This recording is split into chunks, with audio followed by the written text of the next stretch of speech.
Hello नमस्कार साथियों, आप सभी का हमारे YouTube channel today current information पर स्वागत है। साथियों, आज हम एक नई श्रृंखला में आपके साथ जुड़े हैं। कक्षा 6 से लेकर के 12 तक राजस्थान के अंदर जितने भी बुकों के अंदर हिंदी और हिंदी साहित्य के अंदर जो भी कवि परिचय और लेखक परिचय है, उनको एक एक वीडियो के अंदर संपूर्ण उनका जो परिचय है वो मैं वीडियो के माध्यम से आप तक पहुंचाऊंगा। तो आप हर एक वीडियो को जरूर देखिए और अपनी जो एक अलग से कवि परिचय और लेखक परिचय की है और नोटबुक जरूर बना लीजिए, ताकि आपको कक्षा 6 के अंदर पढ़ते हो तो 6 से लेकर के 12 तक एक बार ही प्रेमचंद जी का है वो कवि परिचय याद करना पड़े। तो बिल्कुल सरल और सिंपल भाषा में मैं कवि परिचय और लेखक परिचय बना करके लेकर के आऊँगा, जिससे आपको सरलतम तरीके से याद हो और आपकी जो अर्धवार्षिक वार्षिक परीक्षा के अंदर जो भी है कवि परिचय और लेखक परिचय से संबंधित सवाल पूछा जाएगा, उनका आप आसानी से है सरलतम तरीके से उत्तर दे सको। तो साथियों, ये सेशन है वो कक्षा 6 से लेकर के 12 तक सभी विद्यार्थियों के लिए रहने वाला है। तो इस वीडियो को अपने दोस्तों तक शेयर जरूर कीजिए। इससे पहले चैनल पर नए हो तो चैनल को सब्सक्राइब भी जरूर कर लीजिए। यहाँ पर साथियों, आज हम चर्चा करेंगे लेखक परिचय है वो प्रेमचंद जी के बारे में है चर्चा है वो करने वाले हैं। हिंदी के अंदर कलम के सिपाही के नाम से मशहूर प्रेमचंद जी का लेखक परिचय हम आज जानने वाले हैं। तो साथियों, इनका जन्म है वो वाराणसी जिले के लम्ही ग्राम में सन 31 जुलाई 1880 ईस्वी को उत्तर प्रदेश के अंदर हुआ था। इनके बचपन का नाम है वो धनपत राय था। तो प्रेमचंद जी के बचपन का नाम क्या था? धनपत राय था। तीसरा पॉइंट है, इनके पिताजी का नाम है वो अजैब राय था। इनकी माता जी का नाम है वो क्या था? आनंदी देवी था। क्या था साथियों? आनंदी देवी है और प्रेमचंद जी की माता जी का नाम था। पांचवा पॉइंट है, प्रेमचंद जी उर्दू में यानी प्रेमचंद जी उर्दू भाषा में नवाब राय नाम से लेखन का कार्य करते थे तथा हिंदी में प्रेमचंद के नाम से लेखन कार्य करते थे। जब भी प्रेमचंद जी उर्दू के अंदर किसी प्रकार से अगर लिखते थे या आपकी जो रचनाएं कविता करते थे तो वो है वो नवाब राय से नाम से जाना जाता था, और जो उनका हिंदी के अंदर जो लेखन कार्य है वो है उसके अंदर है प्रेमचंद जी को किस नाम से जाना जाता है? प्रेमचंद नाम से जाना जाता है।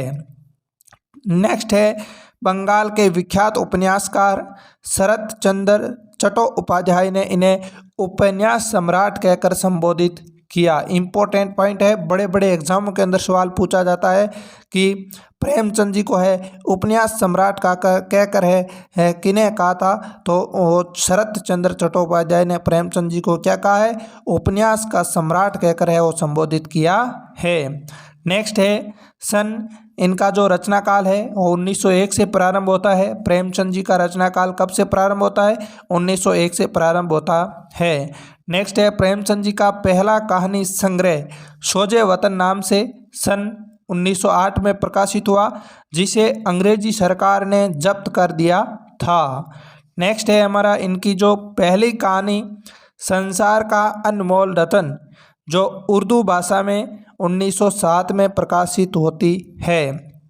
तो प्रेमचंद जी की पहली कहानी आपसे पूछे तो कौन सी है? संसार का अनमोल रतन, जो कब प्रकाशित होती है? 1907 में प्रकाशित होती है। उसकी भाषा कौन सी है?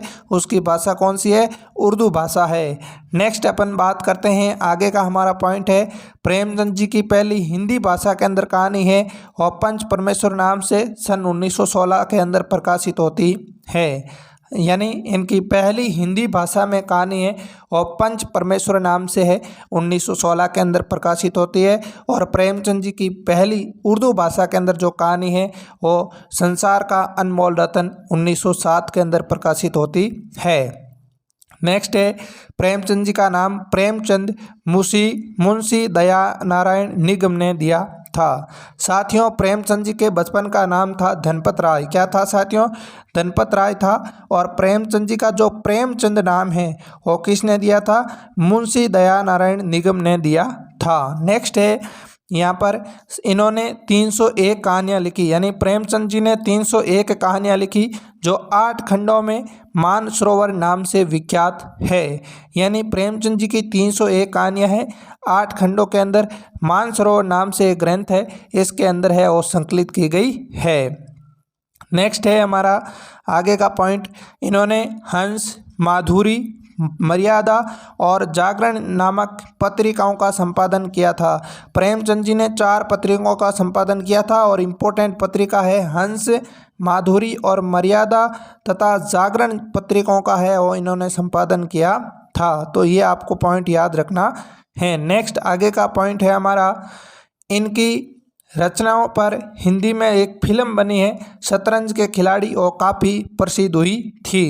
नेक्स्ट है अपन आगे का पॉइंट है, प्रेमचंद जी के द्वारा जो उपन्यास लिखे गए प्रमुख उनके नाम आपको याद रखने हैं। तो निर्मला, सेवा सदन, प्रेमाश्रय, रंगभूमि, कर्मभूमि, गबन, गोदान, कायाकल्प, ये इनके हैं वो प्रमुख उपन्यास है। नेक्स्ट है प्रेमचंद जी के प्रमुख नाटक, तो इन्होंने करबला, संग्राम और प्रेम वेदी, ये इनके क्या है जो प्रमुख नाटक है। नेक्स्ट है प्रेमचंद जी के कहानी संग्रह, पहला कहानी संग्रह है मानसरोवर जो 8 भाग हैं जिसके, और दूसरा कहानी संग्रह है गुप्त धन जिसके 2 भाग हैं। कितने भाग हैं? 2 भाग हैं। नेक्स्ट चलते हैं हम आगे। नेक्स्ट है हमारा मंगलसूत्र है और इनका अपूर्ण उपन्यास था। ठीक है साथियों, तो प्रेमचंद जी का पूछे जो अपूर्ण उपन्यास कौन सा था, तो मंगलसूत्र है और प्रेमचंद जी का अपूर्ण उपन्यास था। नेक्स्ट है हिंदी जगत में कलम के सिपाही के नाम से मशहूर मुंशी प्रेमचंद का सन 1936 ईस्वी में है और स्वर्गवास हो गया था। तो साथियों ये प्रेमचंद जी का लेखक परिचय था और ये परिचय मैंने बहुत ही सटीक भाषा में, बहुत ही सरल भाषा के अंदर हर एक बच्चे को समझ आए उस प्रकार से डिज़ाइन किया है। और आप कक्षा 6 से लेकर के कक्षा 12th तक इसे एक बार याद कर लीजिए और बार बार पढ़ते जाइए, और आपके जितने भी बोर्ड परीक्षा हो, चाहे आपके स्कूल की परीक्षाएं हो, उसके अंदर पूरे में से पूरे नंबर है वो ज़रूर आ जाएंगे। तो साथियों ये वीडियो आपको कैसा लगा है?